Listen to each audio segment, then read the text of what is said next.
This podcast contains potentially adult language, adult themes, definitely drinking, and possibly sexual context. Listener discretion is advised.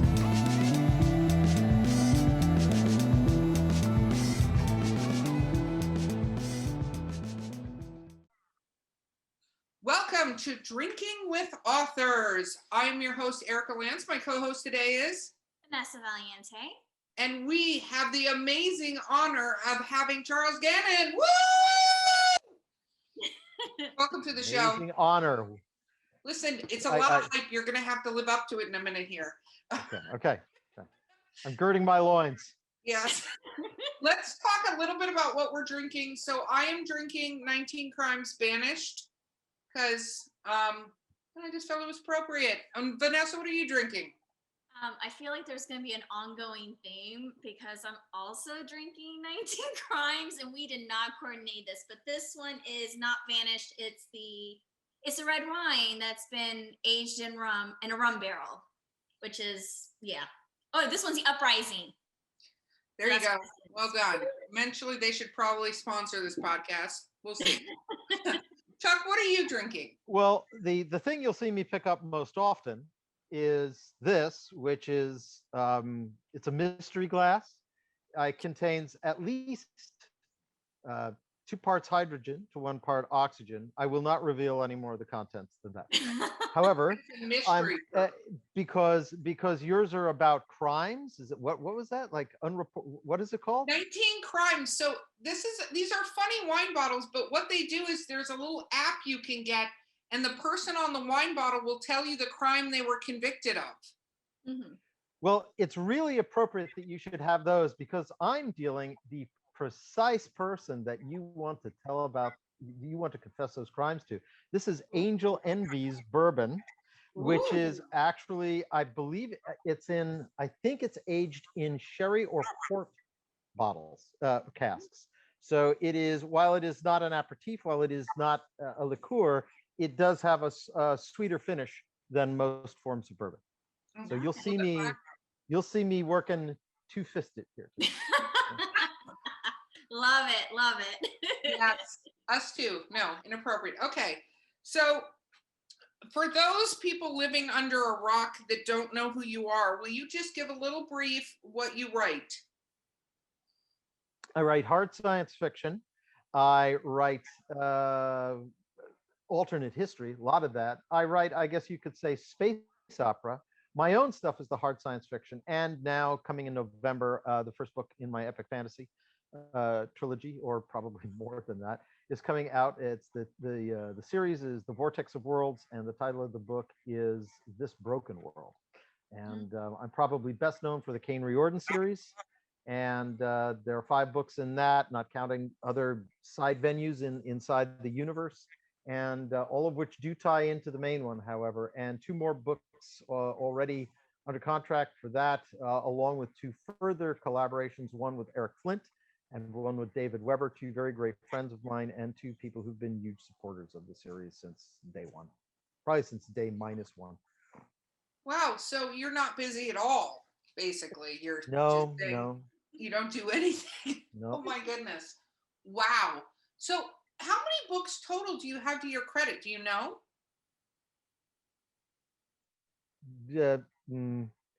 So See, this is the problem I want to have. I want to forget how many because there's just way too many. that's a great problem to have.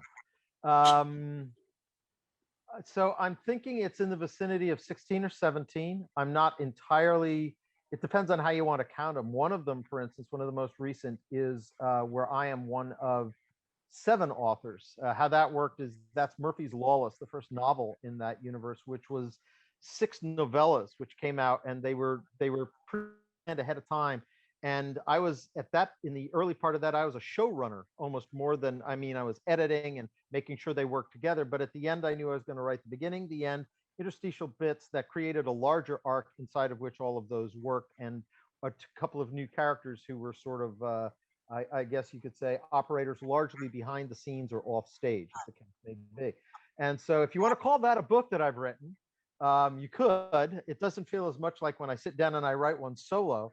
Most of my collaborations, though, the novels, as a matter of fact, no matter the only collaboration the Starfire collaborations, certainly the last two were pretty much equally written with myself, the collaborator, and in the case of Calabar's War, which is a 1632 novel, that really is almost all Robert Waters, and I was in the role of Eric Flint, because when Eric Flint takes a look at one of my books, he basically says, "Yeah, it's okay," and off it goes. He's, I think, over the course, he's the first one to tell you this.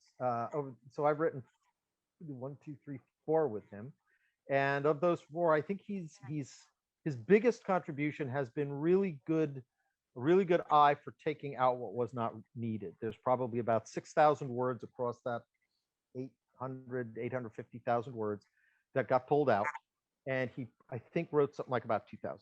But that's the way we like to work, and he's very nice.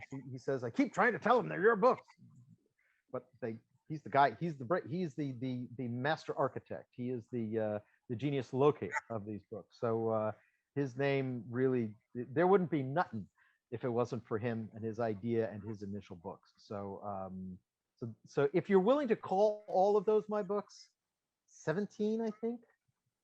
Wow. That's so Well, awesome. that is awesome. So I totally admire sci-fi writers. I don't write sci-fi because it's way too technical for me. So if we peel back the layers of time, what made you decide to do that? Did you go get a degree in something sciencey? Did you blow up your parents' kitchen? Like, what made you decide you wanted to write sci-fi? Were you like, screw this, the world sucks, I'm gonna rewrite it? No, I would say that I'm one of those individuals that it's I'm not so much sure that I found it rather than it found me. Oh. And I'll, so my a very quick illustrative select bio, things I liked growing up. I was 3 and I used to talk. This is so yeah. So now I'm going to get all sorts of offers from psychologists, I think. At 3, I used to go to the Natural Museum, the Museum of Natural History in New York City, which was a trek for us, so that I could see the dinosaurs, and I would confab with the Triceratops, or his bones, as the case may be. So I don't know, at that point I'm writing time travel or zombie novels at that point. Time travel zombie novel, I guess. So at any rate, that sounds like a great novel. Yeah. But at any rate, so that was one of, and so I looked at this and I learned at the tender age of 4, I actually mastered the pronunciation of the word paleontologist, and I wanted to be a paleontologist and write about it. At about 3 or 4 years on, now I want to be a zoologist. I want to write about it. Then I wanted to be an astronomer and I want to write about it. And then I wanted to be an astronaut and write about, ooh, that's dangerous. No, I'll just write about it. And then I realized sometime around 11 or 12, I wanted to write about these things. And I only really want to write about and do the cool things, the experiential things, the things that are not 98% brain sweat in a lab or some other largely isolated pursuit of accomplishing what are very often very quantitative skills and tasks. And people say, well, why, you're talking about not wanting to be a room and alone. And my attitude to that is, I'm a writer. I have a whole world in my head. I can't get it to stop. It's overpopulated, which is kind of how novels hit me. A lot of times, particularly my own universe, it is everything I can do, particularly when I'm doing an outline or proposal to keep up with it. It's like trying to drink from a fire hose and there's a tsunami on the other end. It just comes so fast. I don't even feel like I'm writing. I feel like I'm channeling is really what it feels like. I don't, it's that kind of experience. Well, so that's how I got here. A lot of writers, I wasn't going to be anybody else. Yeah, a lot of writers would be incredibly jealous of that. One of the things, though, you're also, and I don't understand this technically, so forgive me when I say this, but you're like a level up or more from PhD in English literature, aren't you? You're like something super fancy. Well,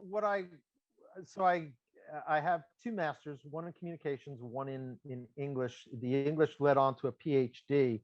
What you may be referring to is either I'm the recipient of three actual Fulbrights, two travel Fulbrights, and I retired as a distinguished professor of English.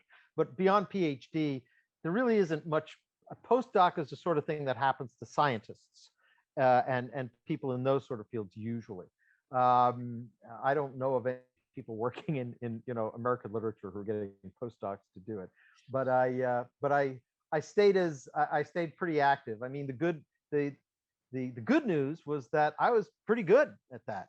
The bad news is I was pretty good at it. And the problem why I say that's bad news is because then you get asked to do more. Your summers get eaten up. I was asked to revivify a graduate program. We grew 400% in the course of 18 months. Wow. So either I did something right or those bribes really paid off. It was one or the other, and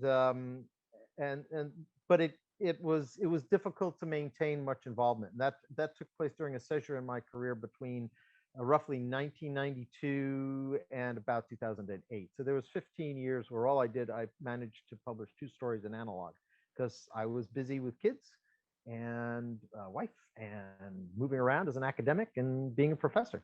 It was all grist for a mill. Wow. When you talked about all of this, talking to the Triceratops, did it have a name, by the way, or was it just the Triceratops? I don't recall giving it a name. I don't think I was that invested. I wasn't sure what you were talking to. I wasn't sure how invested. It could have been named. Yeah. No, it was a long distance relationship. We were out in suburbia. I didn't have a car. My mom had to drive me in. I was 3. It was several million years old. It was never going to work out. Why learn the name? It's just not going to happen. That is just, I mean, I'm saying it's a younger mentality. I mean, it was that fleeting moment you could have written. So going back, what made you decide to go English communications? Did you go, I'm going to learn to write, I'm going to do English, or were you like, I'm going to be a teacher? Like, what was I love dinosaurs too, I'm going to write English? Essentially, what I got to at the end was I want to have reason to look at and learn about all these cool things, imagine what it's like to be there and write about it. Because doing any one of those things is fully consuming, right? You can't be, I mean, maybe there are like 9 people who could be, and I probably know some of them, an astronaut and a marine biologist and an expert trumpet player and stuff like that. That's not me. Kathy Sullivan, who's a friend of mine, it might be her. She's the one who went up and fixed the Hubble. Shout out to Kathy. She's an astronaut. Yeah, right. So at any rate, but I was realistic and I said, and even 3 wouldn't be enough. I want to do it all. And the only way to do it is vicariously. And that meant to write about it. So it was sort of like, it was inevitably going to be the case. And I was storytelling from the beginning. It was always write about it to me, always meant tell stories about it. Do you ever feel like you ever fall into these like research traps? Like, I don't know, you say you want to do it all, but like, do you ever feel like, okay, I need to research more about a particular subject? Do you ever feel like you kind of get stuck in the research phase before you actually even start writing? It's an oft mentioned danger. For whatever reason, I've managed to largely be free of that trap, in part because during the time that I wasn't able to work in the field while I was a professor, I kept my hand in other things. One of the things I kept my hand in was I was developing the timeline, I was developing the universe, I was changing technologies, I was working on characters. And it did 2 things. It gave me a great running start when it was time to do it, and I had a receptive publisher. But it also taught me exactly what you're talking about. You could work on a world, you could work on subjects forever. And part of the pretender syndrome that I think every writer has has an insidious and seductive relationship with that tendency towards, there's always that one last bit of research I could do. Yeah. Don't do it. Don't go there. We can You're talk not to right. Vanessa here about a research of scarves. So this was a whole rabbit hole that she went down for her book. She's telling us the other night, I went down this rabbit hole of researching scarves from this time period for like 4 hours. And I'm like, is the scarf like this huge part of the book? Like, is it like a pivotal, like you need to know everything about this scarf? No, none of it's pivotal. None of it's important. Down the rabbit hole, she went for 4 hours on a scarf. See, I see, because I write high fantasy, and so one of my biggest things is like, well, what if someone reads this and my religion doesn't sound, authentic enough for like, XYZ. And so yeah, I have to be like pulled in and be like, no, because eventually you're just like, you just have to sit and write the novel, and sometimes you'll have to do research later, Right there. yeah, exactly. And so it's a hard relationship I have with research. I want to do It's too a- much. She's an addict. It's a Let's just admit it. I think some authors become research addicts. They use it as an excuse, but they're like, I'm going to find out how this medieval bowl was created, blah, blah, blah. And the entire words in the book are, Nora held up a bowl and put the poultice in it. But they've spent 8 hours figuring out the bowl and the clay and how it was made, and none of that's relevant to the actual line in the book. So I'm going to say that I have a triple X rated relationship with research. Mm. And what I mean by that Is you do it is naked. because No, just kidding. no. That would be more on the order of probably public endangerment, because it would send dogs and children running. But I call it a triple X rated because that's what I do. I get to a point. This is what Vanessa was remarking. I get to a point. It's like I could either break my flow and go, and it gets to anything from research as, what did I call that character? Was it ERE or ARE or AREA or what? How is it? And I'll just put XXX. And then I go back and I search. I do a search for triple X. And Mine I is come blank. in. I put the fill word it all in. blank in mine to the point where I one time sent my editor a copy with the word blank multiple times. She's like, what is this? I can't edit this. You didn't even fill it in. Because like sometimes I was trying to be that person, was like, I'm gonna go past this and I'm not gonna go down that research rabbit hole. I'm just gonna put the word blank, and then I know to search the word, but then sometimes I forget to go back and actually do that.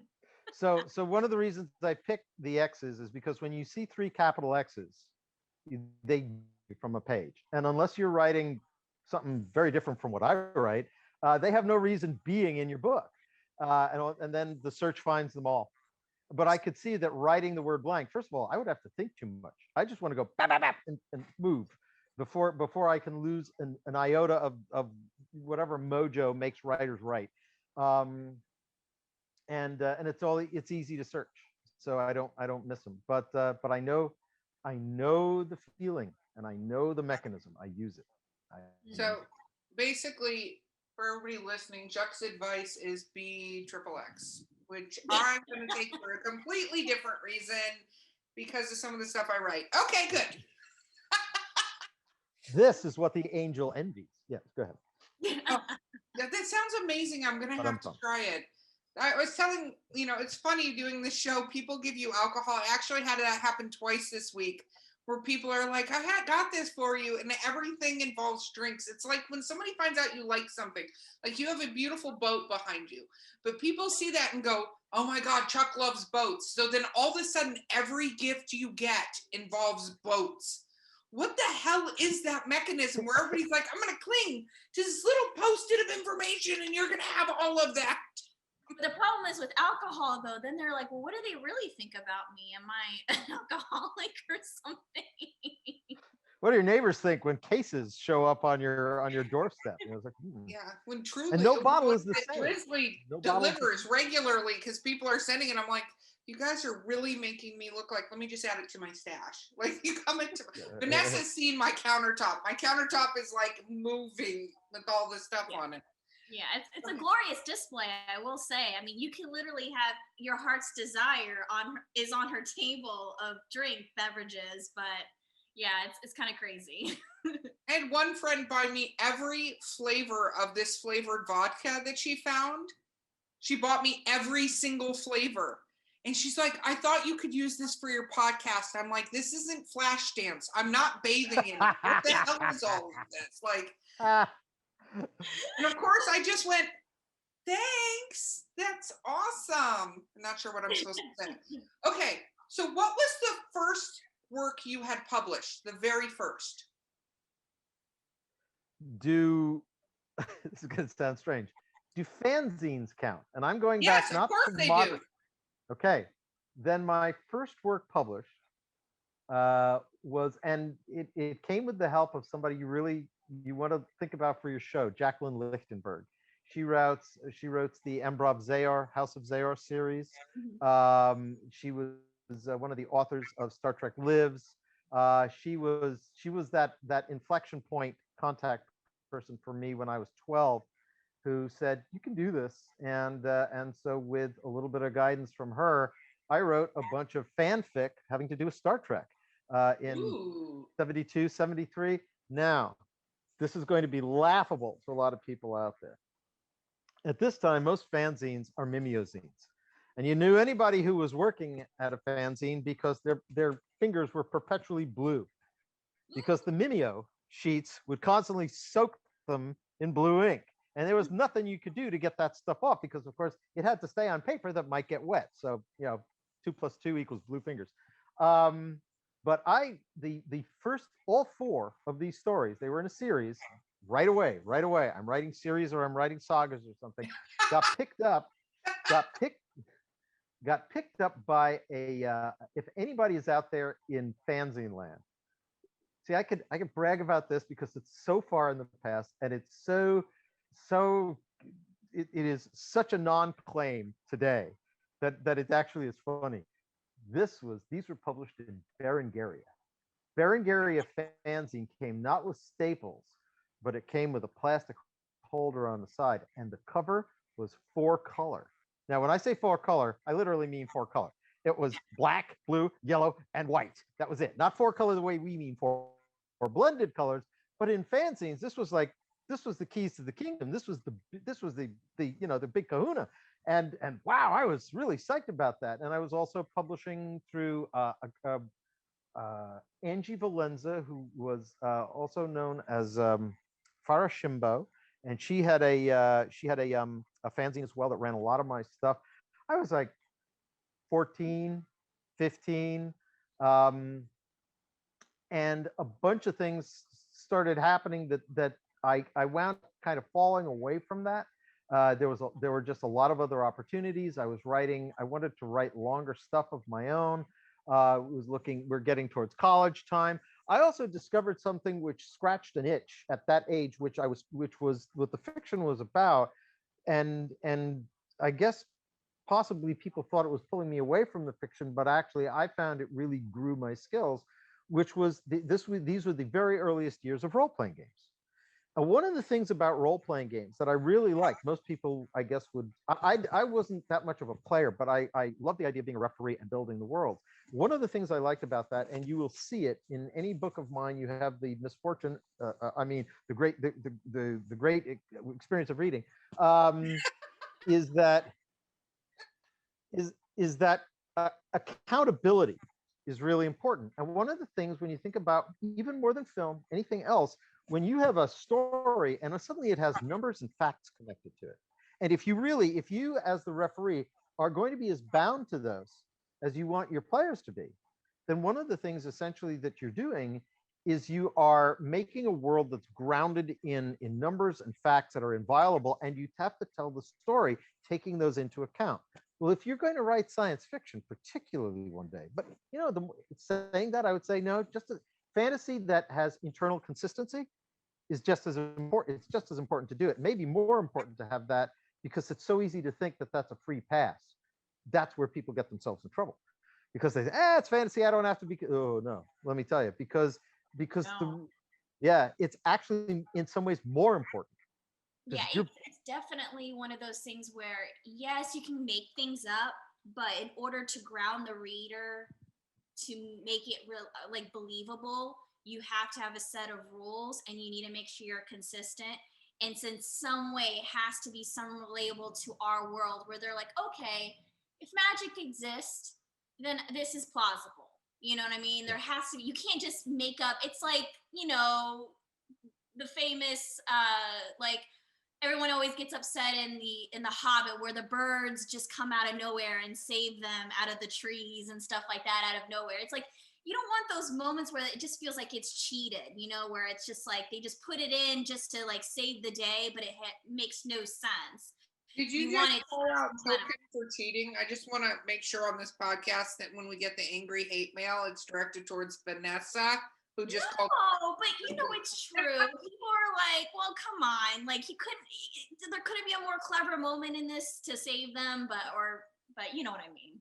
So I have a question. What role-playing game were you playing? Was it Dungeons and Dragons? Well, the first one was Dungeons and Dragons, but that got rapidly outpaced when something called Traveler came along. That's in 1977, so it trailed Dungeons and Dragons by, I want to say, 3 to 4 years. This was the first science fiction role-playing game. It is still running out there. It's gone through a variety of different iterations. It doesn't have anywhere near the name, of course, that Dungeons and Dragons does, but by the same token, I would say it's not become as heavily commercialized. And it told, from what I can tell, about 80% of the people who are avid purchasers and followers of Traveler have never actually been in the same room as somebody and able to play it, because there just aren't that many people. But the thing is, the world, there used to be this thing in Traveler which was called Traveler's News Service, and every magazine would start with wire copy. The wire copy was full reportage from this universe. That's how players got hints of things, to talk about what this might mean, what was coming down the road. I was really impressed with what I would call the fairly effortless erasure between this is a made up world, but it has so many of the properties and details and nuances and gestures that we associate with our own world. It really made a very easy on-ramp for believability and for immersivity. I think Dungeons and Dragons has been a hugely successful game. It's obviously become far more complicated. It's branched in far more directions. It's spawned, I don't know how many worlds. I stopped playing and keeping count long time ago. But you can't not know it. It's almost the words that are synonymous with tabletop in-person role-playing games. But by the same token, by bringing, by saying, I said token, not Tolkien. By the same token, it's generated so many worlds and so many views that when you say Dungeons and Dragons, people will say, yeah, which one do you like? What version or what world? But Traveler has I would say its great strength is that it has told one fairly consistent story all the way through, and it's developed that story and it's developed that universe, and it has a great deal of grounding in that. It's a very rich environment. Some people probably consider it austere. It's not lush storytelling, but it's that sort of storytelling. I think what they're doing, and I actually use this in my I use something like this in my anthology, which I only wrote one story in it, called Lost Signals, where I framed the entire thing info reportage, wire copy, and so that because there's something about that makes it feel like you're reading a paper, and all of a sudden you say, it's written in a journalistic style, and it's written with that same sort of care, because the bottom line is most journalists are also covering their ass. They don't want to say something that they're going to be, they don't want to be sued for libel. They don't want to be sued for misrepresentation. They don't blah, blah, blah, blah, blah. They don't want to give away sources.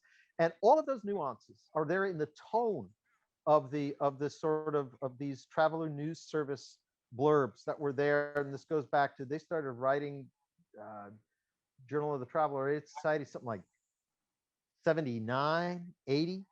And it was right there. It's always been there. And it was a huge inspiration. And Mark Miller, if you're watching this, he's the creator, and we still are in contact and are actually working on some things together after all this time. You did this. You infected me. So at any rate. It's not often that somebody of your stature goes, "You infected me." Like that's, I'm glad we were able to capture it here on Drinking with Authors. I do have to ask you, do you have your fan fiction from when you wrote those Star Trek stories? Yes, I do. Yes, I do. I don't throw things out. I think that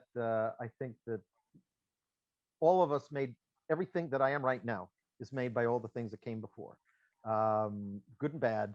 Things I would want to have see the light of day, things that I wouldn't. But the bottom line is posterity will have them at the very least, because I think that's why would one want to disavow who you were or what you were doing at any earlier time? It No, I seems think that we actually, at our publishing company, we published an anthology for the first time last year called Teen Angst, and we had people send in their journals, their short stories, their diary entries, their songs. We're doing it again this year because all of us have these things that we wrote that at the time, of course, they were so momentous. You're 15, you wrote, you're published, it's epic. Of course, you look back on it now and go, what the hell was that? I actually found recently a notebook of Harry Potter fan fiction that I'm not sure yet if my soul is ready for anyone in the public to see that associated with my real name. But it's true, because when I look at that, like that was like the first bit of writing I ever did, like fiction, and it was the first time I felt when I was writing, I was like, I could do this, even though it was like god awful. And just to see how I am now as a writer, it's nice to see that progression in a way. So my question is, what were the stories about? Your Star Trek stories. What were your stories? I'm a huge Trekkie fan. I'm also a huge Star Wars fan. I was at the opening night of Chinese Man Theater. I was 3 years old, of Star Trek. Yes. Saw Chewbacca, Princess Leia, the whole thing. You meant Star Wars. You said Star Trek. Star Trek. Star Wars. But huge Trek fan. Huge Trek fan. So, and there sometimes you don't have the crossing of the streams with that. But what did you write about? I'm super curious. The first story will tell you what. It's funny. I had to fix something like this in Make It Traveler too. The first story was about the classic three having to go back to Organia. Oh. Which, if you remember, they're the ones who sort of put the kibosh on the war. Yeah. And they basically say, you're already managing to break this. You're determined to do this, and it's too exhausting for us. So we're going to take our hands off the wheel. You're on your own now. That kicks off essentially an arms race and other problems, and the development of a new ship. I thought that one of the things that struck me about the original series is that the Enterprise is clearly, it's a ship built for exploration. It has some significant military potential, but it is by no means a purpose-built military ship. And I mean, I'm thinking this when I'm 12 years of age, so I guess there's something deeply wrong with me. I was about to say, when you told me your age, I was already infected. About this? It just struck me, because you look at the Klingon ships and you can see they're built for it. They're streamlined. They have smaller crews. I mean, if you listened or looked at anything that was coming out about them that the producers were releasing, and remember, the show had been out I think it stopped. It's the original was ended in '69, if I'm not mistaken. So now you're talking about me in '72. The first movie hasn't happened yet, but there has been a huge amount of merchandising. I mean, Star Trek probably did make far more money in the first half decade after it went off the air in merchandising and animated series than it ever did when it had to fight for its survival on TV.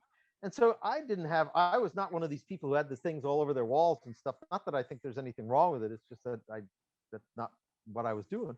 And I thought to myself, every time I looked at the Klingon, I think it's called the Bird of Prey, I'm looking at the crew is like, the crew is a half.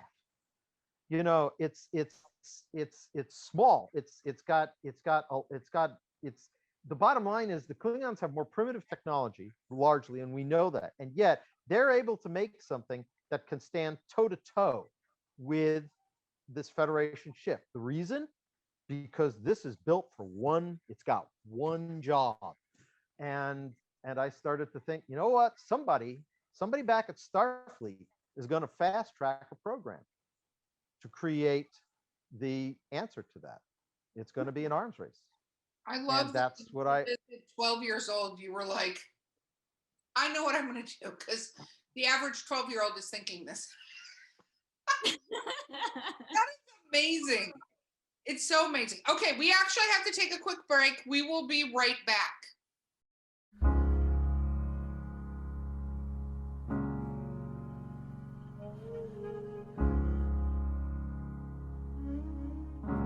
Spend all your time waiting for that second chance, for a break that would make it okay.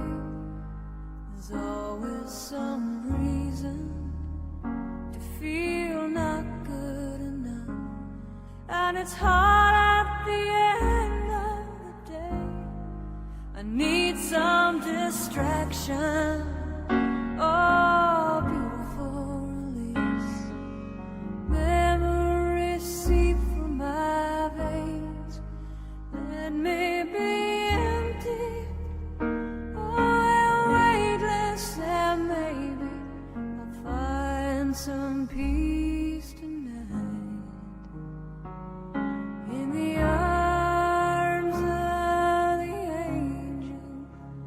Fly away from here, from this dark, cold hotel room, and the endlessness that you fear. Hello, I'm Erica Lance, CEO of Four Horsemen Publications.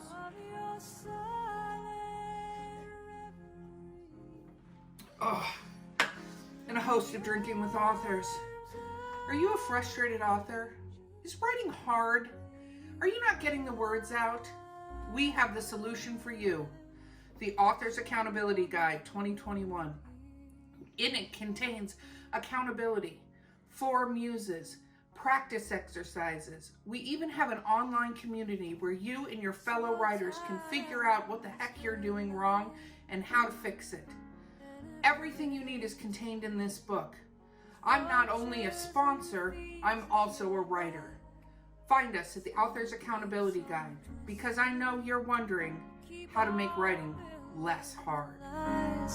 That you make up for all that you lack. It don't make no difference. Escape one last time.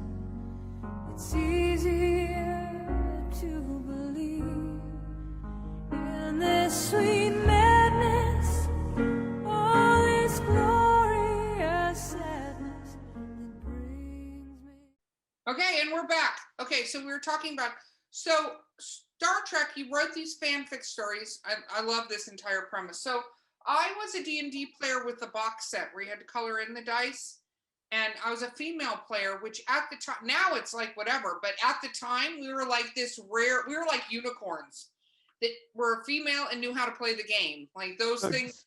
So you and Jody Lynn Nye must have bonded immediately on this when she Oh was my on God, your I love show. Jody Lynn Nye so much. Oh my, and Bill, we had so much fun. And that's how obviously we met you, but I had so much fun with them. And she pulled out her thing of dice. I was going to ask you, do you ever game with them? No, I never have. Gaming is something that I just, every once in a while I get a chance to do it and I love it. But I'm also picky in the sense that, you know, it's like,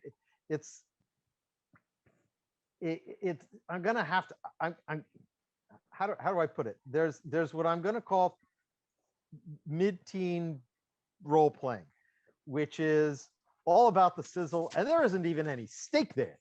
It's all just the vapor, you know. It's all just the smell, and that it never had much appeal for me.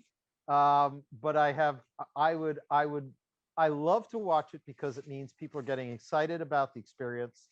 And if they stay with the experience, they will find that the experience will grow with them. Yeah. Just as they're going to grow into new clothes, they're going to grow into new kinds of gaming. And I think it's a wonderful thing for writers too. And the reason I say that is okay, comment out of left field, but it's been on my mind that gamers and people who think in that gaming way have a lot. Writers have more in common with them than they do with people who make films. And the reason for that is because, in my opinion, among other things, as we're saying about Star Trek, although Star Trek I think was a little different. If you're making films, the bottom line is if you can't see it through this, it doesn't matter. If marketing cares about it, merchandising, yeah, okay, then maybe we have to do some more.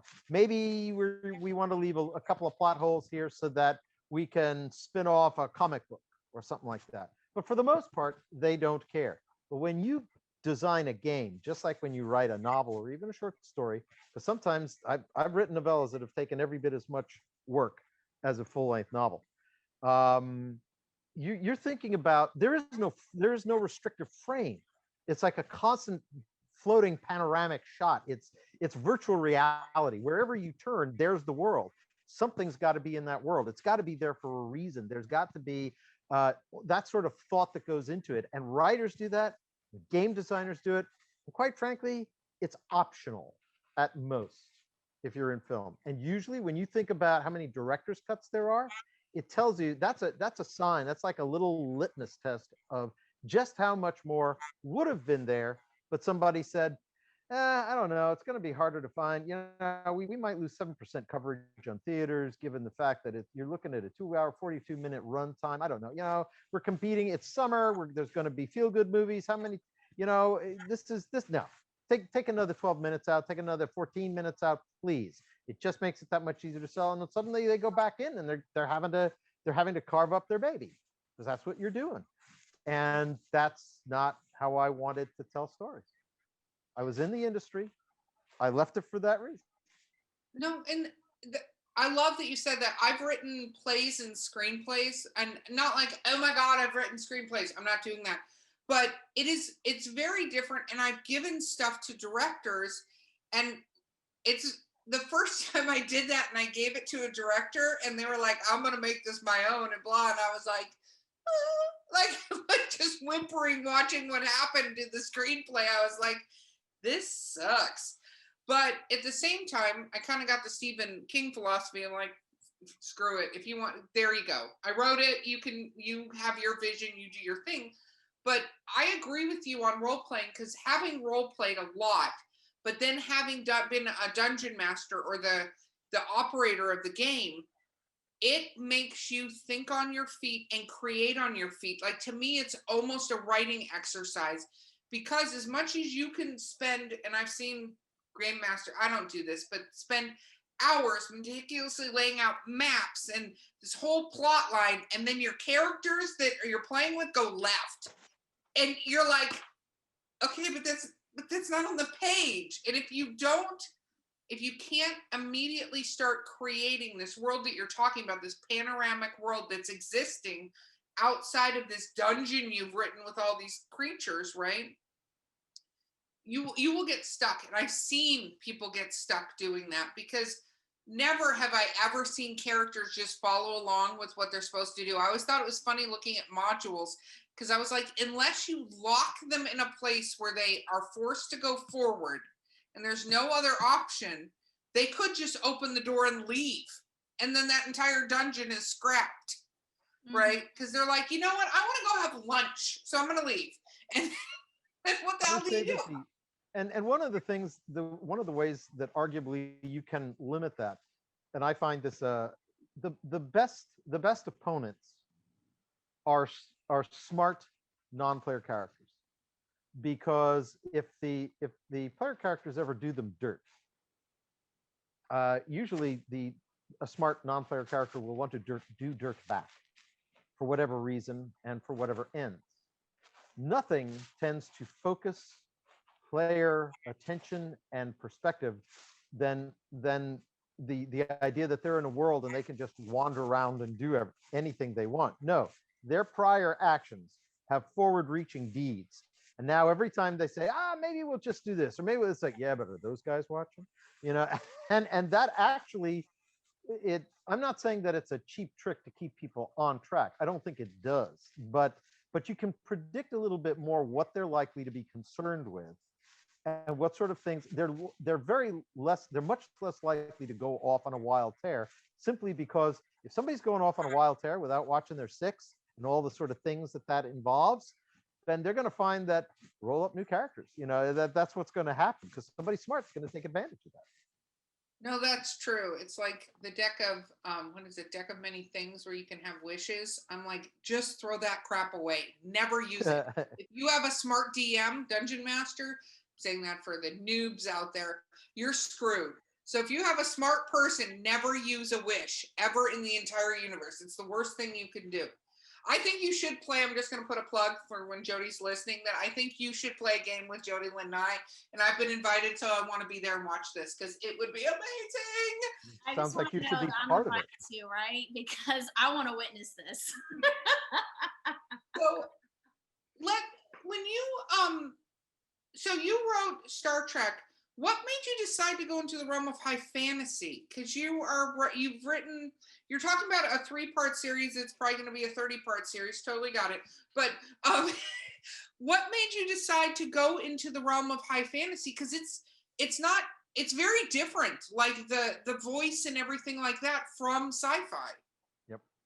This goes to the this is a wonderful illustration that the sequence perceived by somebody on the outside may be completely at odds with the actual history inside. What I mean by that is, I've actually had this idea, it's evolved for almost 40 years. Wow. But yeah, this is not the opportunity to publish it, to have the time and the space to publish it is actually, it's been the contract was signed in 2015. But the thing is, I haven't had time. Look, this is one of those things where I am blessed with the most wonderful opportunity that some people may be mistaken and call a problem, which is I have more contracts. I usually have contracts that it would take me 3 or 4 years to fulfill. This is the great, if you get given a gift like that, you never complain. You get up every day, and there is a song in your heart, if you know what that means. It means I get to live my dream at least 3 to 4 more years, and you just go with that. But as you've seen, I'm do a lot of collaboration in the Ring of Fire series with Eric Flint. I did 3 books in Starfire. I've now done recently 2 books in Black Tide Rising, John Ringo's universe. I was at the point where, yes, I'd come out with 5 novels in my own IP, but it was my only IP. And it was, it's like, so now it's time. And so the contract was there from 2015, but this was literally the first chance I've had to do it, which is why I'm writing the second one.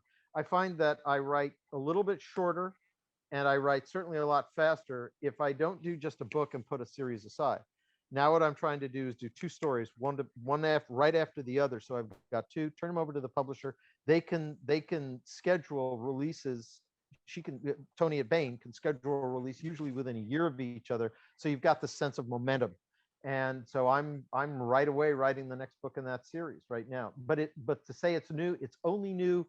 The world thinks it's new for me, because it's never the panels I've been asked to be on. It's never the things I've been asked to comment on, but doesn't mean I haven't done it. Doesn't mean I haven't had this in mind for a long time.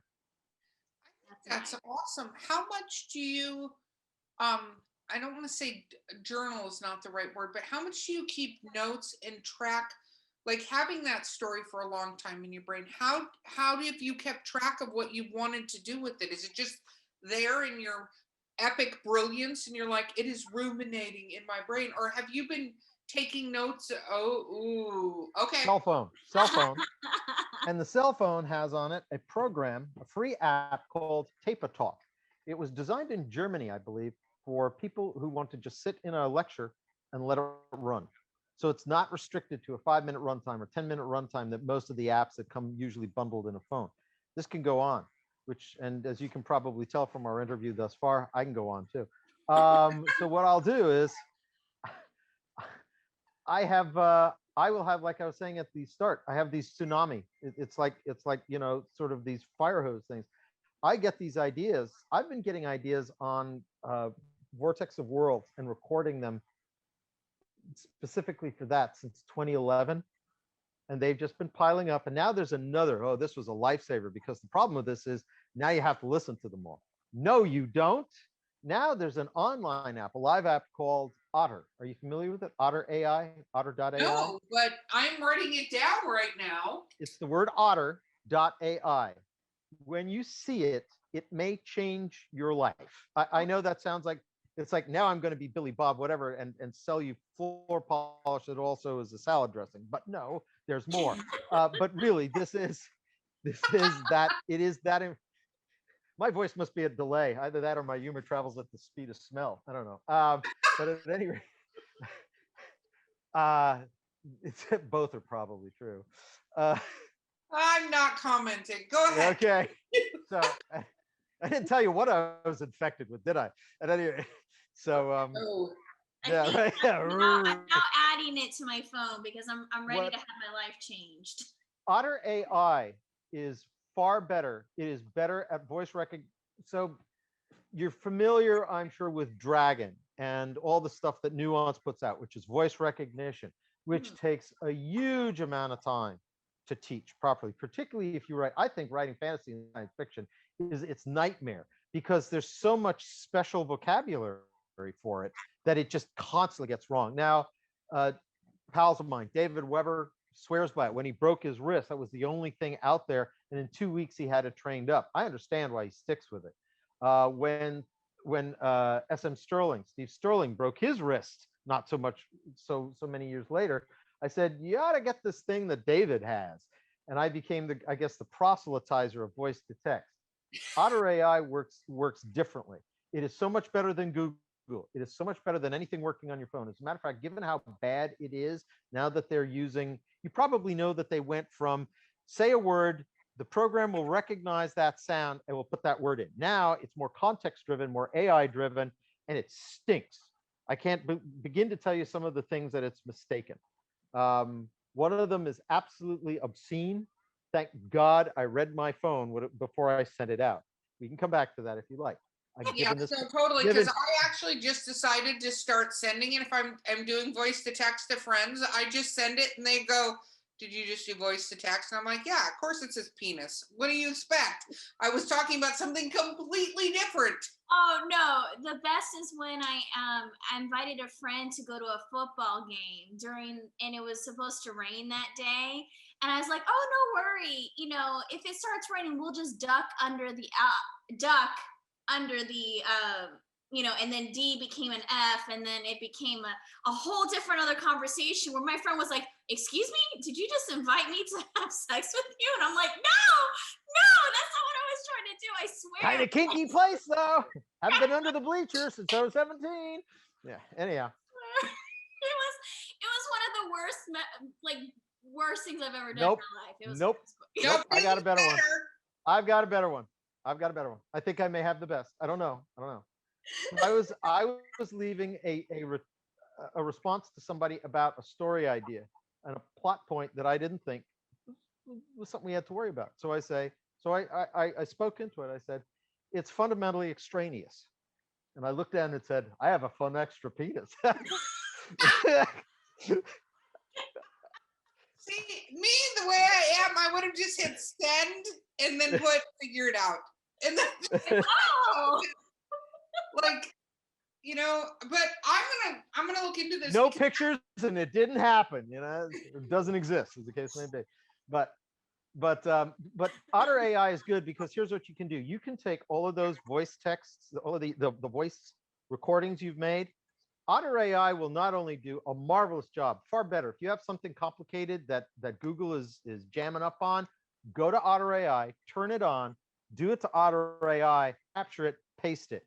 Believe me, you will save time because you don't have to go and now navigate with your fingers around bloody Google and the little one line at the bottom trying to correct everything when you can only see one line at a time. Do I have an issue with this? Damn right I do. Now, what You what's seem really very passionate about this topic. Weird. you but- are, and here's why.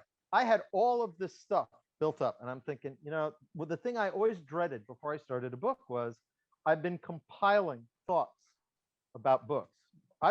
Right now, I'm not compiling mostly stuff about the next fantasy book. I already know what that is. I've already done that. I'm working on the next science fiction book. So I'm working, in a sense, on 3 books simultaneously. I'll be editing the one that's come back to me if any revisions are needed. I'll be writing the one I'm writing, but my brain, for some reason, is saying, yeah, but that's not what the new stuff is what's exciting. And that's what I'm making the notes on.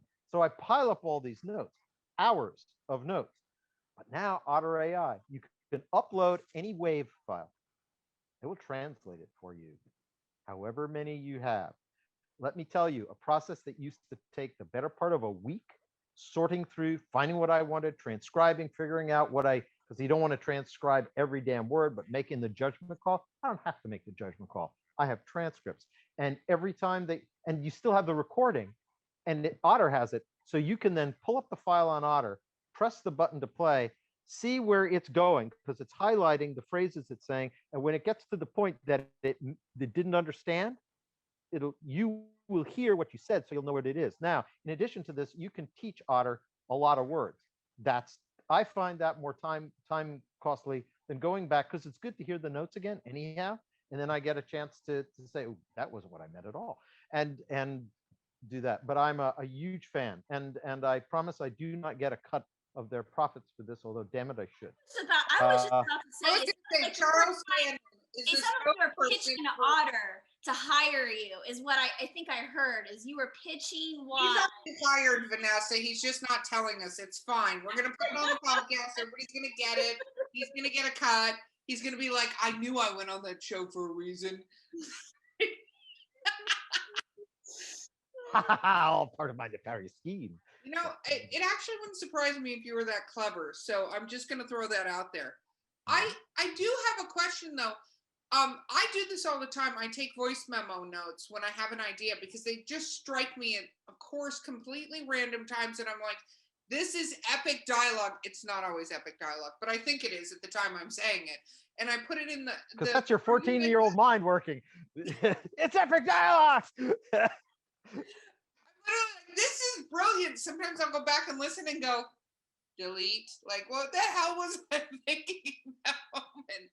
But when you're talking about looking at future books and then future books of the future books and having 3 going at the same time, first of all, that's dizzying. But how does your thought process work on doing that? Do you take notes? How do you keep track of all the awesomeness that's going on in your mind? To respond without caveat would be awesomeness only in the opinion of some. But at any rate, I like it enough to try to write it. So there, that'll just have to do for me. And people are buying it and stuff, so I can put it in the awesomeness category. I have checked and verified this. Okay, all right, whatever you say. So at any rate, it's really not that much of an effort.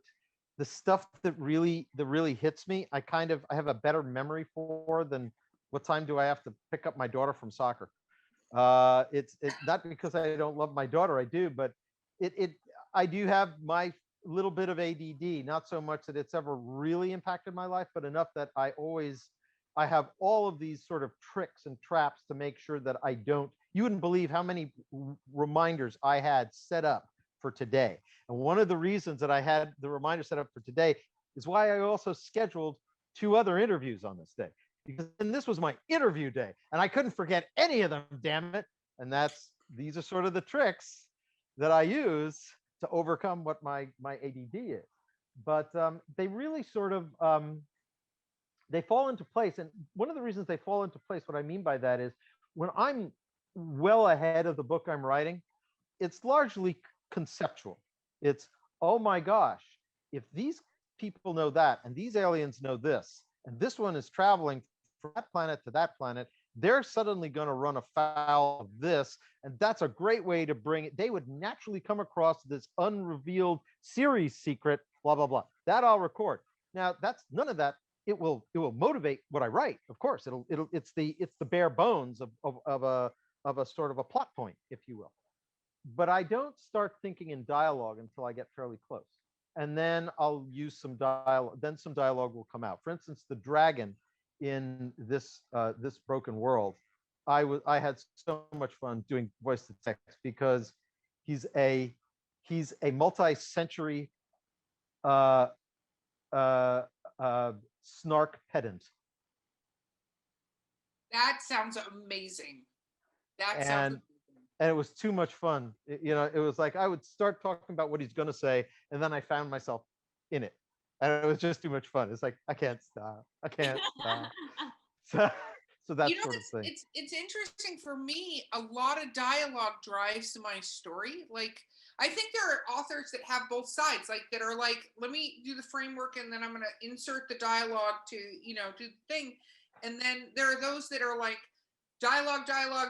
Let me build the scene around this dialogue that's happening and explain what we're looking at for people.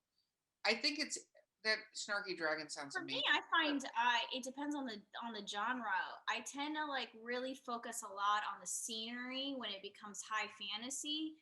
But if I write more contemporary pieces, then it tends to be more like that, where I know the dialogue and the inner thoughts come out more, and then I'm building everything around that bit as well. I don't know. For me, it depends on genre. So no, I agree. Okay, I have to switch before we run out of episode because I want to talk about one of my favorite groups of fans are sci-fi fans because they're very fun people because a lot of times to me they're very particular and like yeah.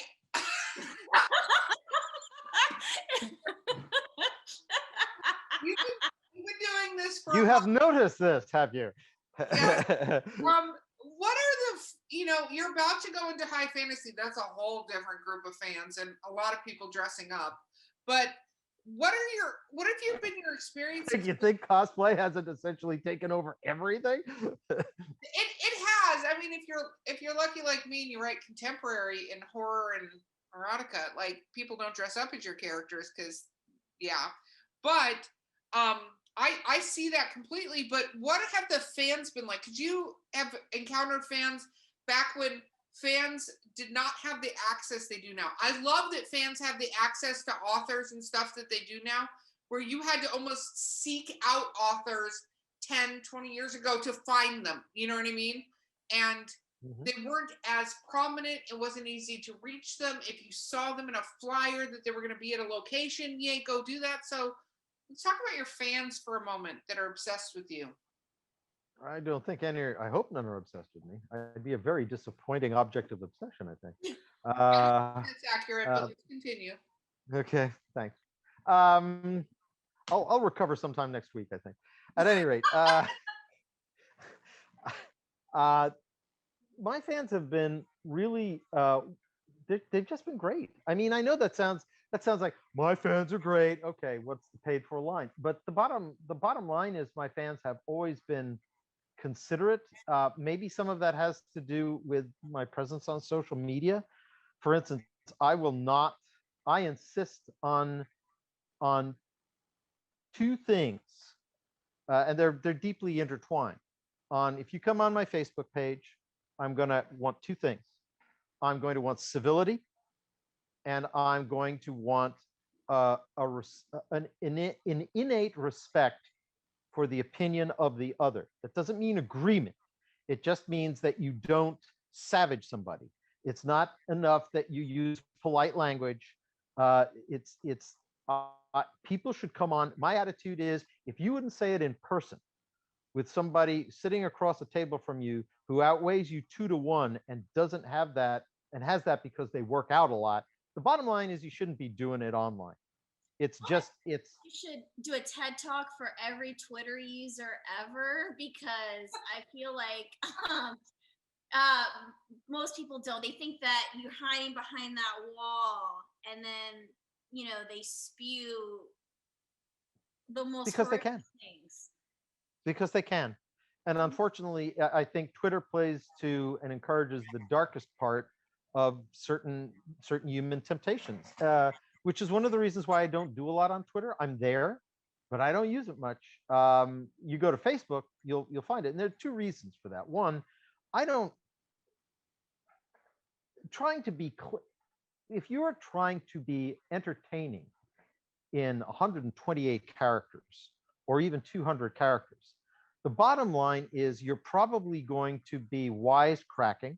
You're not going to be, you don't have the time to develop an idea, to add nuances. Facebook gives you that chance. Also, Facebook doesn't happen as quickly.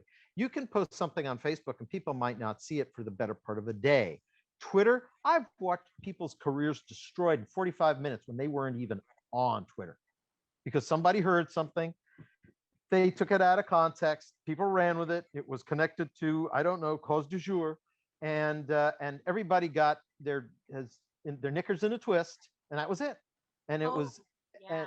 and I just, I consider this, it's not like this is new to human nature, but I don't think technology brings us so much things that are new to human nature as they're different shaped lenses, and they take parts of human nature and they allow them to essentially manifest differently. And Twitter, of all of them, anything that fast, where actually it's not just that you can act that fast.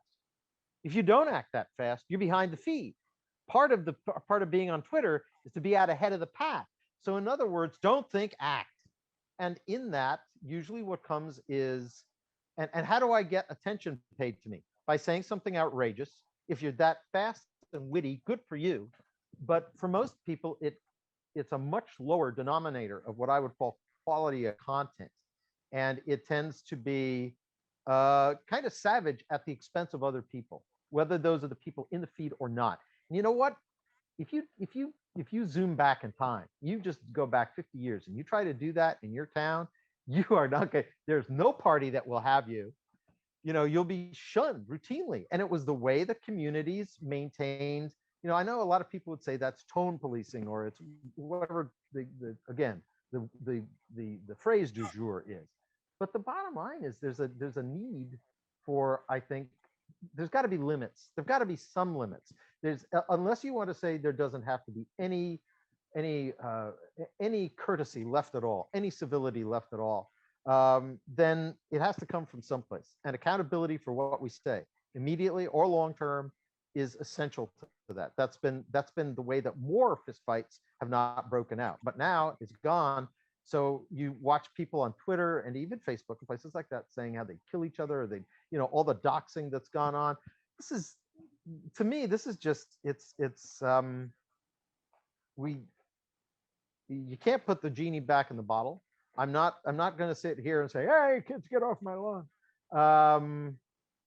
But what we have ain't great. No, part of it is that for me, it's not a true conversation.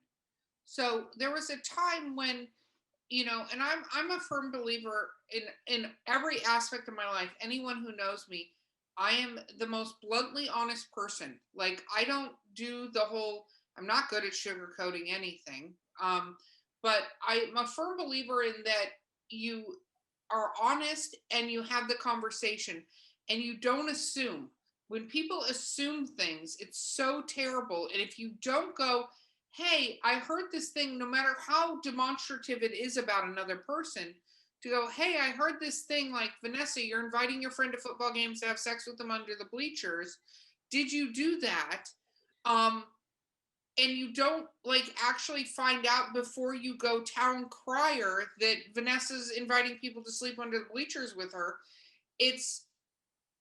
And I learned this in a high school from a situation that I ran into, and it made me change my complete view of it. And the fact that we're not having conversations anymore and we're basing opinions on very little information makes us seem ignorant more than anything else, I think.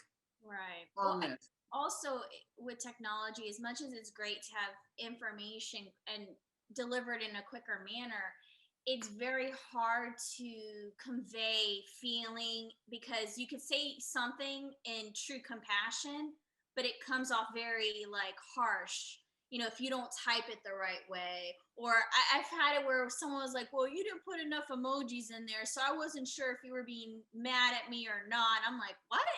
Like, the level of my message is based off how many emojis I put in. Like, I need to put 10 smiley faces so that I'm not mad at you, but I'm just trying to explain how I'm feeling. And so you get that loss in translation, and then also that whole feeling like if I put out a message out there, and if I don't respond back in like 5 seconds, I'm disregarding someone. Though it just means like, no, I was working my day job for 8 hours straight, and I didn't have time to look at my phone, and that's why it took forever for me to respond. And so it's just there's definitely a darker evil to it all. That's true. But we're going back to the fans because I have a question before we go down this very dark path at the end of the podcast. I guess the point being from the top of this is that most of the people who interact with me on my group pages or on I have two, and on my own page, they understand that. And actually the other the people who are on there will police those or give hints to those who haven't gotten the memo yet. And it's been very civil. And I think, and my attitude when I was a teacher, my attitude when I'm doing writing workshops and things like that is you find the positive, not because you're a Pollyanna, but because if you want to be heard clearly, the first thing you do is you let a person know, I see you, I know you have feelings. I'm going to find something that addresses that and celebrates that, regardless of what comes next. There may be a lot of challenges that have to be worked through, but that first act is really very important. And I've tried to do that with like I said, fans and readers and people in workshops. And I think what happens is what you put out, you get back. And I've been very fortunate in that regard. What about in person? Before we wrap up this podcast, what about in person? Because I'm including in person. Fans in person is a very interesting experience, I think, for a lot of writers, especially because we tend to be, not me, but we tend to be a more humble bunch of humans. When a fan comes up and they do that fan girl or fanboy or non-gendered fan moment where they're like, oh my God, it's Jordan! What was that like the first time that happened for you? That doesn't happen. You can't tell me it never happens. Nobody walks up and is just beyond thrilled to meet you. Let's put it like this. I think there's something, and I don't know that it's something I do consciously, but my attitude is I've never really felt that way about a writer. I've never felt that way in general about other people. I don't expect they're going to feel that way about me. I kind of feel we're all walking through this life with the same sort of challenges and the same sort of weaknesses and foibles. And the bottom line is I don't take myself that seriously. And so I don't know if that radiates out or something like that. But the bottom line is the fan comes to me, and if they the ones who've been louder, I'll look and I'll say, yep, that's me. Hi. And the bottom line is you can generally, the most it gets is it comes right down. It's sort of like there's no reason to participate in this. I'm going to listen to you. And the thing is, I'm actually good with names that are different.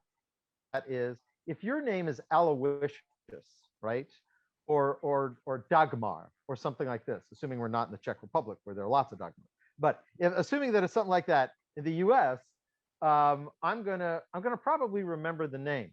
But what I will always remember is if you tell me something about yourself. And fans are frequently sort of, I think, they what? You remember that? It's like that you were in the army and then you're stationed to Germany and it wasn't sure whether your wife was going to come with you, or that I was in this, I'm not in this wheelchair because of an accident, because of a recurring condition I've had. And I will not remember the name because when you think about names in our society, we cycle the top 300 for each one of the genders relentlessly. Hi, Mike. Oh, good to see you, Mike. Michael, nice for you to stop in.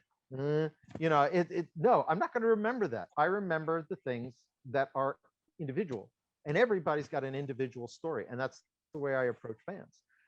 Which is, I think fans. I'm not the sort of person that gets mobbed. I don't think I'm known by face. My books do not have that kind of acclaim. I think I have a very dedicated fan base, but I don't think I do not expect to sell a New York Times bestseller, although I would be thrilled to do so. I understand where the center of the bell curve is. I also understand that the center of that bell curve is sales. There's another bell curve I'm more interested in. That's the bell curve of what I will call, on one side, maybe that's not called a bell curve, a spectrum of contemporary high appeal and durability. There are novels that 5 years from now, no one's going to be even remember they were written. They'll sell like crazy. Some of them people will remember vaguely the title of. Then there are other ones, the tragedies are the ones that barely get published. And then after the person is dead, only then they get discovered. But for some reason, they tend to stand the test of time. I am not willing to become, I think, distant enough from that latter pole to necessarily hit the center of the sales bell curve, which is all about the moment. And part of the swift movement, I think, of a lot of popular fiction, contemporary popular fiction, is because it's rooted in the moment. It uses the vernacular of the moment. It uses the issues of the moment. And guess what? 15 years from now, it's going to be really dated. You go and you read science fiction of the sort of popular variety that was just 30 years ago. It looks terribly, terribly outdated. All the reliance on vernacular and the sort of the way it's sort of trying to plug itself into the energy of whatever's going on in society at that moment. And then you pick up something by Wells and you say, my God, this is still a great story. And you know what? I want to be Wells. I don't want to, as long as I'm making enough money, I want to be Wells. I don't want to be the person, if what it takes to get a New York Times bestseller, and I'm not saying it does, because I'm not saying that every book that makes a bestseller doesn't have these properties. I'm just simply saying there's a mentality of shooting for the bestseller. I've been fortunate; all the books have been national bestsellers, but as you guys know, that's a very different kettle of fish than New York Times bestseller. And I'm not troubling myself over much about that. But the bottom line is, I'm always hit. I have a great batting record, and you can win playing singles and doubles baseball. And I think you are in that category with Wells, though. I really do, because when you look at what your fans talk about and the dedication and the referrals and the going back and stuff like that, I think that's what makes a difference. Because you can read something that's very sensationalized, to your point, but do you go back to it? Is it your thing? Are you invested in it? And your fans are invested in what you've written. And there's a huge number who reread everything every time a new book's comes out. You reread the whole thing going in. I'm like, thank you. Yeah, exactly. But I think you've achieved that status, maybe, and just not realized you have. Yeah. So, I think it's harder when it's your own work, but it sounds to me like you are more timeless in the sense that years from now, your books are still going to be relevant. And that makes you, I don't know, because I think I've also been that kind of person that's like wants to shoot for the New York Times bestseller, but then also, now you hear a lot of the things is that's not an indicator of success as a writer, and it doesn't validate you any more of a writer than anyone else either. I think as long as you're being true to yourself and what you're wanting to put out in the world, then that is success, and the right people will find it, and that almost sounds like your mentality is you want to write what's true to you, and the right people are going to find it. Yes, I would absolutely agree, Vanessa. I think it's fair to say that I think about my market very carefully, but I will not follow the biggest wave.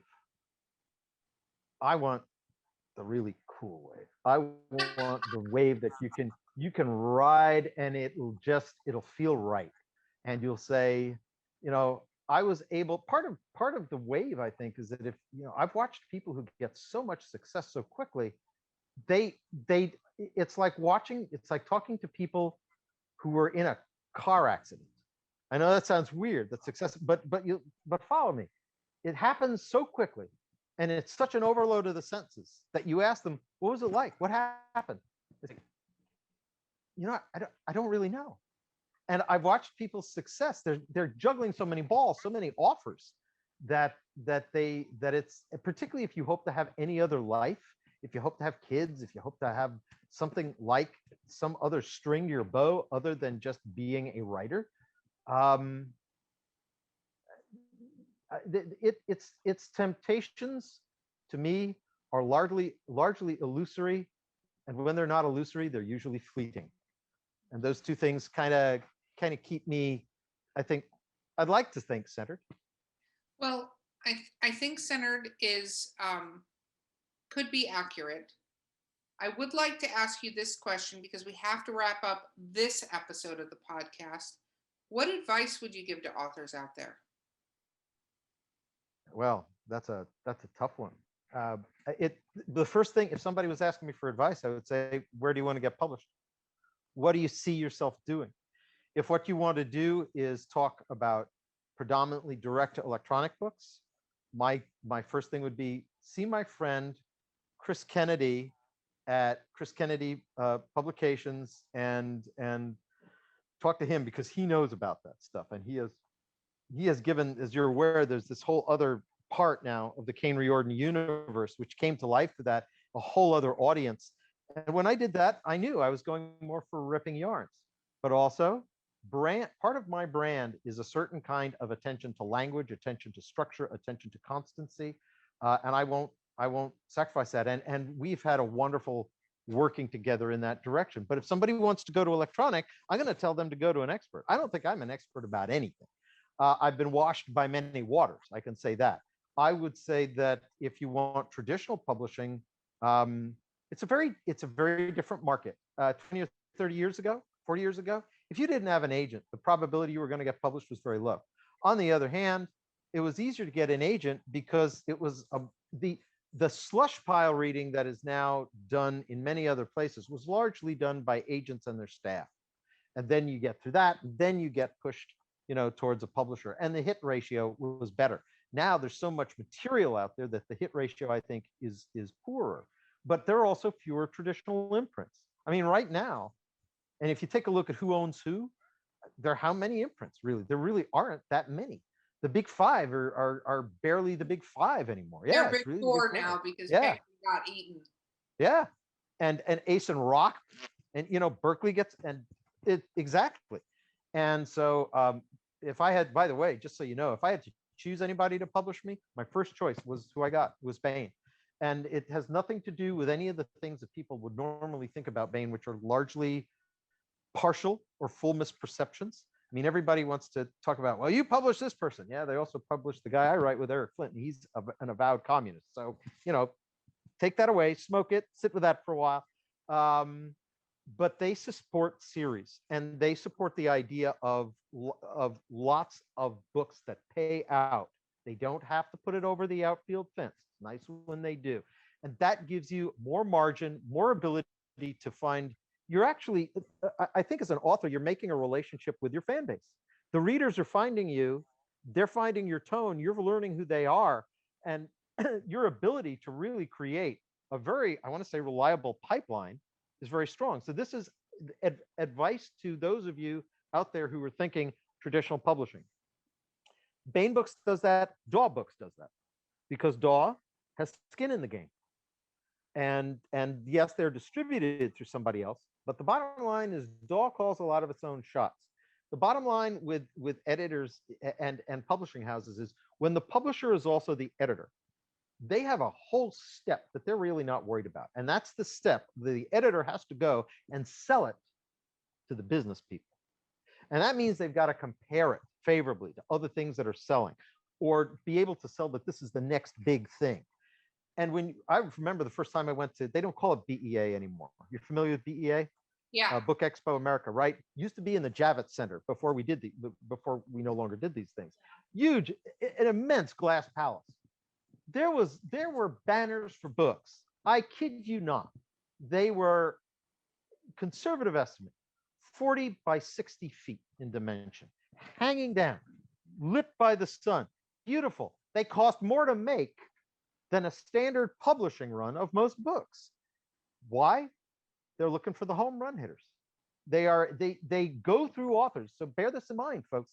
Some of you will submit, you'll get published, you'll be thrilled, you're going to be the next big thing.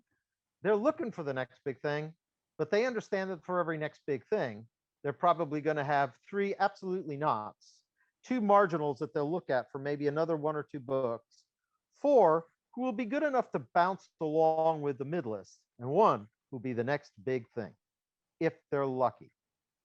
So the bottom line is you're being looked at individually, yes, but you're also being looked at as part of a numbers game. And it's not that their editors are mean people. It's that they have to answer to somebody who doesn't give a damn about that this is books. I was working at Simon & Schuster, believe it or not, on the Silhouette Romance series. True Tales Out of School, 1980, the early spring and summer, 1984. First job after I tried to get a job up in Providence where I was going to school. And I came in, and I was there the day that Bertelsmann or whoever it was who started their first acquisitions of these came in, and they wanted to announce what the new ownership meant, because at this point Simon Schuster was its own beast, but had now been brought into a conglomerate. The start of this process goes all the way back to 1984. So this has been going on for a while, the slow agglomeration of all of this stuff. And I was one of the few males working there. And that kind of was interesting too, because it was a really good take on things. It was a really good take on how things get edited. But we're all shuffled into this room, and the team from the acquisition, people who acquired the company, was going to come in and present to us. Well, we're expecting a bunch of accountants and senior execs, and we're hoping that maybe one of them will at least be a woman, maybe one back in those days, 1983, 84. Come Barbie and Ken. They look that way, they're that age, and they come and they're wearing these big smiles, big smiles. And they sit down, they smile. How's everybody doing today? I felt like I was on The Price is Right. And I was being sold something, and you could see it coming. It said, we're here to liberate. The moment somebody's here to liberate you, you know it's the reverse. The moment they say that out loud, you could just, it's like, what? And everything else is bullshit, right? Okay, so at any rate, in the defense industry, there's a saying, which is that if you're making a presentation to the government, or the government's making a presentation to you on what you're pitching, they go on, they talk about what they like, and then they say, but. And the saying is, the axiom is, everything before but is bullshit. So this was before I knew of that axiom. I was sitting there going, I don't like how this is going. And they said, the problem, the thing that is essentially, it's paraphrased, the thing that's enslaved you is that you have all these special rules that are associated with how are you going to sell to this or how are you going to sell to that. That's going away. We are of the belief that you can have a simpler life, because selling books is like selling encyclopedias, is like selling shoes, is like selling encyclopedias. And you could tell everybody who'd been in the room, who'd been in the business more than 5 years, because if they didn't do this, they went several shades of pale wherever they started from.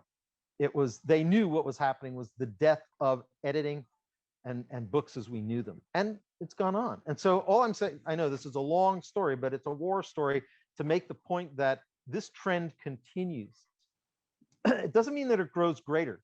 And as a matter of fact, one of the best things that e-publishing has done is that it has made some wake up to the fact that audiences are a lot more proactive than they thought. And they'll let you know when they don't like something. Now I have to flip on the other side. You want to go to the electronic? Here's the thing. The good thing about working with traditional is there are still highly demanding gatekeepers in place. Your craft had better be to a certain minimum standard, or you're going to have to walk it up to that standard, or you're not probably going to get in. And if in, you're not going to stay there if you take too much work. The thing about electronic and self-publishing is, and I'm not saying that that no one's doing it well and is working up to the standard, but there's always the temptation to say, I've worked on this enough. I want to get it out there. Whatever you get out there is going to go. This is the internet. Books may get pulled from library shelves, but the internet is forever, baby. And if you have that thing out there, it's going to dog you for the rest of the time. So I think the thing there is that the value of working with tradition, and I would suggest a hybrid career. I guess that's my final suggestion. Look hybrid. It's easier to get started in self-publishing. You might want to start with a pseudonym if you're not really confident of your abilities yet. I know people who've sold big who weren't able to sell their books until they self-published. John Scalzi, I believe Old Man's War was what, 16 parts that he self-published in sequence when we didn't even, the social media wasn't that big. He was doing it through his website, I think, on a sort of installment basis. And look at the career that led to. Larry Correia, same thing. Larry Correia published his first couple of things, ebooks, and then got a bid from Bain. So there are ways to actually use one to leverage the other. Learn about the industry. And one of my axioms is, because you're usually asked these things, remember that the very definition of a rule is that it is made by exceptions. This goes to your writing, and this goes to your market strategy. Just because if somebody says, oh, you can't do that, I'm not saying be a mule about it. And granted, I'm sure the words of stubborn and determined are probably applied in equal measure to me. But the bottom line is, if you really have a strong feeling about something, you got to give yourself the time and the faith in yourself to play it out. Even if it doesn't work, you're going to learn something along the way by playing it out. And it's going to shape the next thing you do, whether as a purveyor of your craft or as a person building a market strategy for yourself. That is awesome. It is amazing advice. I agree 100%. Now, as we wrap up, how do fans find you? And not your home address. I have to warn people of that because that's happened to me a couple times on this podcast, which is weird. But how do fans find you? What is the best? You said Facebook. What is the best way to find you on Facebook? Chuck Gannon. Enter Chuck Gannon, and you're going to find me pretty soon. Enter Fire with Fire. There's a group page run by fans, made by fans, called the Caineverse. Something Caineverse group page or fan page. I forget what it's called. I go there all the time. I just don't pay attention. I know what it is, so I don't. It's like knowing your own. It's like knowing the phone number you always hit on speed dial, because it's like you never actually have to do it. So, but if you look for Chuck Gannon or Charles E. Gannon, and you're going to find it's going to be to me in two links. I don't do Twitter very much. I'm on LinkedIn. I don't use it much. I don't find it has much facility for me, given what we do. I find it hard to find out. I think if you've got a side or complementary hustle of working nonfiction and working tech writing or something like that, or editing service, I think absolutely dive into LinkedIn. LinkedIn is your friend. It's not that big of a game.